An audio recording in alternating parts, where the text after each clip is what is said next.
തനി നാടൻ രീതിയിൽ നല്ല ടേസ്റ്റിയായ ബീഫ് വരട്ടിയത് തയ്യാറാക്കാനായി ചെറിയ കഷ്ണങ്ങളാക്കിയ ബീഫിലോട്ട് 1 ടീസ്പൂൺ മഞ്ഞൾപ്പൊടി, 1.5 ടീസ്പൂൺ ഉപ്പ്, 2 ടീസ്പൂൺ മല്ലിപ്പൊടിയും 1 ടീസ്പൂൺ മുളക് പൊടി, 1 ടീസ്പൂൺ മീറ്റ് മസാലയും ചെറുതായി ഒന്ന് റോസ്റ്റ് ചെയ്തതും 1/2 കപ്പ് വെള്ളം കൂടി ചേർത്തിട്ട് കുക്കർ അടച്ച് നന്നായി വേവിച്ചതിന് ശേഷം 2 സവാള സ്ലൈസ് ചെയ്തത്, ഇഞ്ചി വെളുത്തുള്ളി ചതച്ചത്, കുറച്ച് പച്ചമുളക്, 2 തക്കാളി സ്ലൈസ് ചെയ്തത്, 1/2 കപ്പ് തേങ്ങാക്കൊത്ത് ഇവ ചേർത്ത് നന്നായി മിക്സ് ചെയ്തതിന് ശേഷം 2 വിസിൽ കൂടി വരുന്നത് വരെ വച്ചിട്ട് ഒന്നുകൂടി നന്നായി വേവിച്ചെടുക്കാം.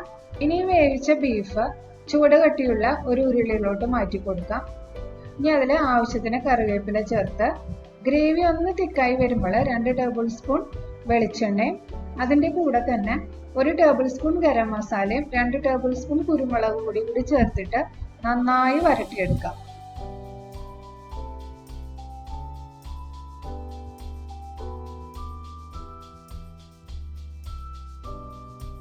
ഫ്ലെയിം എപ്പോഴും മീഡിയത്തിൽ തന്നെ വെച്ചാൽ മതി.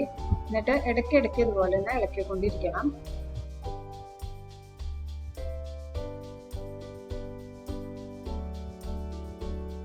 ഇതുപോലെ നന്നായിട്ട് വരട്ടിയെടുക്കാം.